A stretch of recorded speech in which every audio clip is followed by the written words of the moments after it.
everybody, I am Jarrett Ross, the Genie Vlogger, and welcome back to another Professional Genealogist Reacts. On today's video, I will be reacting to Korean and Filipino take a DNA test by Rice Squad. Now, this is not a channel I'm very familiar with, but I took a look at it and they seem to cover a lot of Asian-based sort of stuff. So they seem to talk about cultural stuff, they seem to talk about anime, they seem to talk about all sorts of things dealing with Asian-related things. I don't know if it's a specific area in Asia, but knowing that we're gonna have at least two different types of testers, Koreans and Filipinos, we do get a good idea of what we may be expecting. Now, a big question with this is what DNA test are they going to take, because that's going to change what type of results we'll expect. Now, if it's going to be one of the typical, what I like to call the English-speaking world DNA tests, so that's going to be Ancestry, MyHeritage, 23andMe, Family Tree DNA, Living DNA. Those are tests largely sold within the English-speaking world, obviously beyond that as well, but that seems to be the core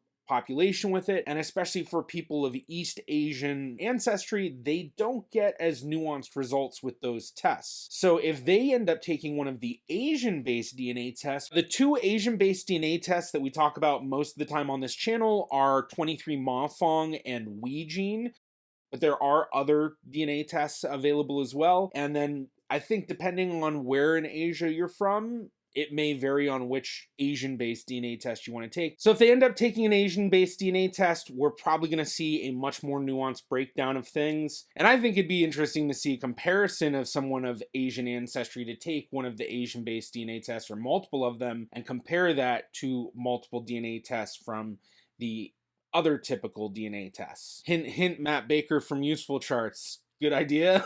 All right, but that's all that I'm gonna say. Let's just go ahead and jump into the video. So today we are going to be checking the results of our DNA test. Hi, I'm Yoonji.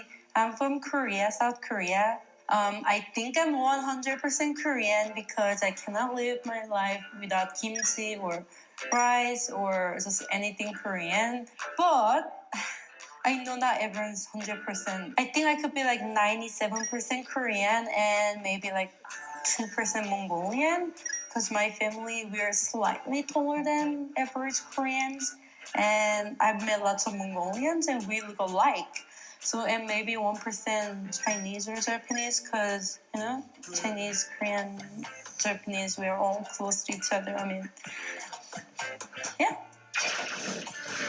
Honestly, not too bad of a estimation for a breakdown. I don't know what type of family history she may know, because that would change things, obviously, if she knew that, you know, oh, well, I had a great-grandparent who was not from Korea or something like that. But based on what she was saying, it sounds like she doesn't really know a whole lot about her family history necessarily. And so with something like that, unless she had something in her past telling her, yeah, you probably have a much bigger chunk of something else, than these general kind of mostly Korean, but possibly a couple of these other areas that are right near, and there's a lot of consistent population flow between the areas of Korea today and these areas. So possibly getting percentages of other stuff nearby certainly makes a lot of sense. So I know my whole family has lived in the Philippines. My grandparents, my parents, their parents have lived in the Philippines. So as far as I know, my whole lineage has been Filipino, but I don't know. So obviously the Philippines was conquered by a lot of countries like Spain, Japan, and, you know, just lots of other countries over the years. So my guess is 95% Filipino, 3% Spanish, and 2% Indonesian. Spanish obviously makes a lot of sense because of exactly what he was saying. Spain conquered the Philippines, and they had a heavy influence in the Philippines. That's, if you meet a lot of people who are Filipino, they have Spanish-sounding names. It's actually, for me, kind of funny because for my family, I come from a Sephardic Jewish ancestry, where that's a population that adopted a lot of Portuguese and Spanish names. So whenever I see people who are Filipino, the surnames are often not too dissimilar from surnames in my own family. So it's always this kind of odd familiarity whenever I see Filipino trees. But I have heard from a lot of people that in the Philippines, there wasn't as much of a mix between people who were Spanish and the local population. I've never actually looked into it. Probably something I should do. I just don't see a lot of Filipino results or deal with Filipino genealogy really ever, except in these videos. But certainly something that is an interesting note, because a very similar thing within the Sephardic world as well. In the community my family came from, which was located in Amsterdam, it was very rare for the Ashkenazi Jews to marry and have children with the Sephardi Jews. And so a lot of people think that there was a lot of intermixing going on when, you know, it was happening, but very rarely. And then that changed more in the 1800s when Napoleon conquered and his brother took over the Netherlands, and, you know, things basically kind of changed in the way people lived their lives, and so it became much more common and accepted for Sephardim to marry Ashkenazim in Amsterdam. But this is basically kind of what I understand is similar with Filipinos and the Spanish who were there, is that even though they were there, it wasn't really that common for people who were Spanish to have children with the local Filipinos. So I guess for someone who is Filipino, we would possibly expect to see some sort of Spanish ancestry in there as well, but not in the same way that like someone who's from Mexico, where we would expect a large chunk of Spanish and then a lot of Native American. Not necessarily for everyone who's from Mexico, because it does vary, but largely most everyone who's from Mexico has a good amount of Spanish ancestry. Whereas with, I guess, Filipino, it's much more smaller percentages. Probably not too far from what he was saying, where I think he said like 3% or 4%. You are 94% Korean. Did they say where they tested? Because I don't remember them saying it. So I'm getting the feeling that we may not find out. Crazy, right? Okay, we expected 94%. Okay, what's the other 6%? Okay, No way. Yunji, you are 6% Southeast Asian or something like that. Japanese. Wait, really? You have nothing else. You Okay, are... so they tested through Ancestry. So with Ancestry, that's not an Asian-based DNA test. They're based in Utah. I don't know how confident we can necessarily be in these results, but there's a way to look it up. And we can look that up by pulling up Ancestry's white paper and looking at the precision and recall numbers for Korea and Japan.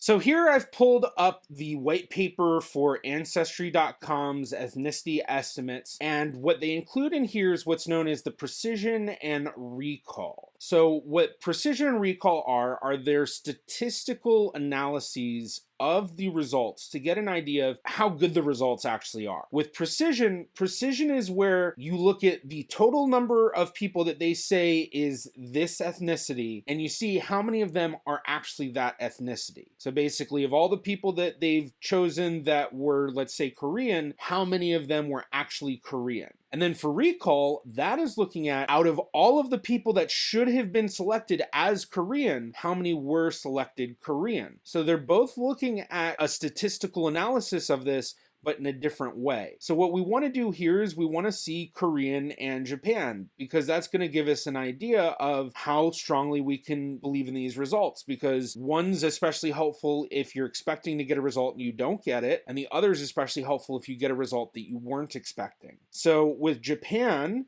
we have 87 and 93, 87 precision, 93 recall, and then pretty similar on this side with the ethnicity inheritance precision and ethnicity inheritance recall, which I won't go into, but you can kind of learn a bit more about some of this stuff up here. So with Japanese, we have this 87% precision, 93% recall, basically meaning that out of all of the people that they said were Japanese, 87% of them truly were Japanese. And then of all of the people that should have been selected Japanese, only 93% of them were selected Japanese. So what that means is that if you're Japanese, there is a high likelihood that they are going to be able to tell that you are Japanese. That's at 93%.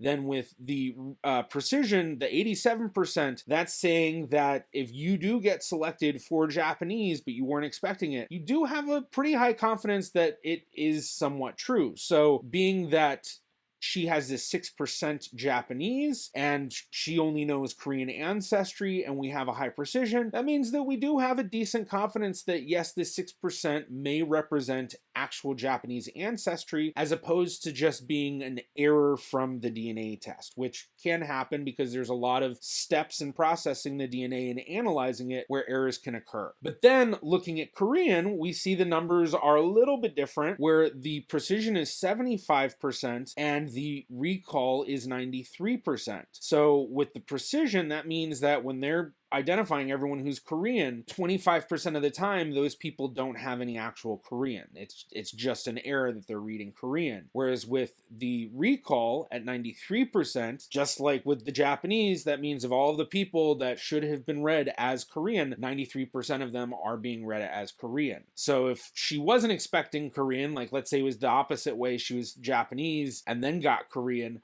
well, there's a little bit less confidence there that that Korean would have been correct. But obviously, we're looking at it the other way around. So the main thing that we're focusing on is this 93%, because that's telling us we were expecting for her to get Korean. She did get Korean, and so she's falling into that 93 percentile. But for the Japanese, it is telling us a helpful amount of 87% for the precision, meaning that since she was picked as someone who has Japanese, there's an 87% confidence, I guess you could almost say, that that 6% is correct. Now, assuming that this Japanese is correct and it's coming from one recent ancestor, then we can estimate that it's going to be about a second great grandparent. So if we built out her entire family tree and we built out all of her second great grandparents, which are going to have 16 second great grandparents, well, then one of them is likely to be Japanese.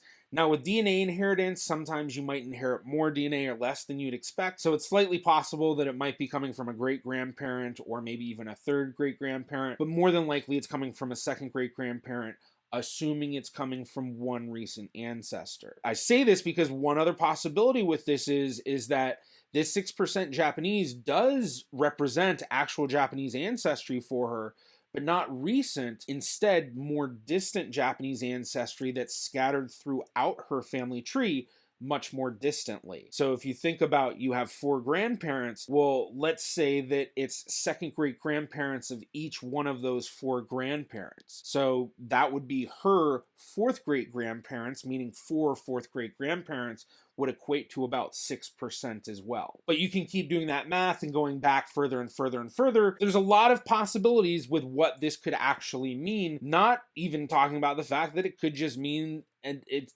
an error. It's just an anomaly that's happening because of something going on, and it may eventually go away. Now, I kind of doubt that because 6% is a pretty good amount, and I'm guessing this is probably representative of actual Japanese ancestry. It's really just a question of how recent. But enough rambling, let's continue. Oh, it's really interesting. I'm 6% Japanese. 6%, Yuji, 6% Japanese. Do I get to claim to be Japanese? 6%. I mean, that's a pretty big percentage now. Oh.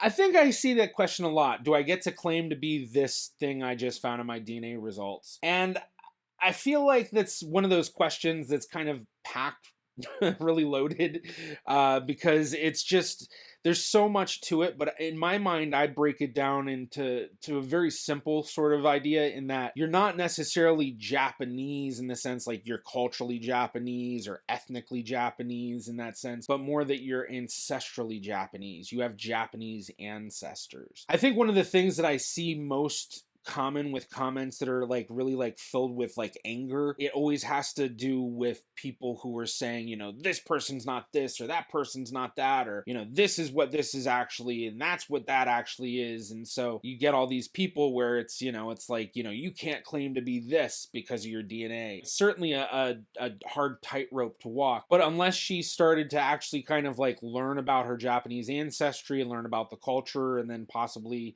experience it, I feel like saying that she has Japanese ancestry is really the best way to go, and not necessarily saying, you know, I'm Japanese. Hopefully that makes sense, but let's continue. Yeah, well, that's why I love sushi, sashimi, ramen. I wonder when this happened. 백제 or 조선 or 대한제국? I don't know. I mean, in terms of how far back, if it's that one recent ancestor it's coming from, a second great grandparent. For someone who's about my age, that's going to put a second great grandparent as someone who's probably born somewhere in the mid 1800s. So I know for me, in my family, a lot of my second great grandparents were born somewhere between the 1840s, 1850s on the like the oldest, and then the youngest were born in like the 1870s, 1880s. So it's largely going to be in the mid 1800s that they're going to be born, and they probably lived the majority of their lives in the 1800s. So honestly, it is far back, but it's not that far back. It's far back enough that the family may not remember that they have any Japanese ancestry, because a second great grandparent for her, well, that's going to be one of her grandparents' grandparents. And so if there were no stories told about them, or possibly not even someone that they knew who they were, then it could be something else. Korea and Japan have been, Neighbors. traveling and Yeah. neighbors for Thousands since of the beginning years. of time, so it could have happened any time during that time period. You're 81% Southern Filipinos. 81%? Southern Okay. Filipino. Is there Northern Filipino? 14% Northern Filipinos. Okay, so 81 plus 14, so 95. So I am 95% Filipino. 1% Southern China. 1% Southern Chinese. Made in China. 1%. 1% Wales. Really? Interesting. I know. Okay, and 3%. I don't know how to read it. Oh, Basque. Wow. Oh, okay. 3%. So yeah, I mean, with these results, they're certainly very interesting. With the Southern Philippines, we can see that he has these communities that they're picking up on, which is really interesting. And I kind of wonder if he's going to say something about, oh yeah, that is where my family's from. I know that's where they're from in the Philippines. Or even if he knows if it is largely Southern Philippines versus Northern Philippines, because obviously that seems to be the majority of his ancestry. Now, the 1% Southern China, I think, is really interesting. And the major question there is that actual Chinese ancestry from Southern China, or is this an anomaly because of just the difficulty of reading these DNA tests? Now, we can go and look at the precision and recall to try to get an idea of how confident we can be with it, but even if we have a 99% and a 99% for precision and recall with the Southern China, at 1%, that's still a very low reading, and with the errors that can happen in these DNA tests, that makes a 1% reading in an ethnicity estimate like this, it makes it very low confidence. So basically, it might not be actual Chinese ancestry, it may really just be Filipino ancestry, that there is a correlation between people who are living in China and people who are living in the Philippines, but it really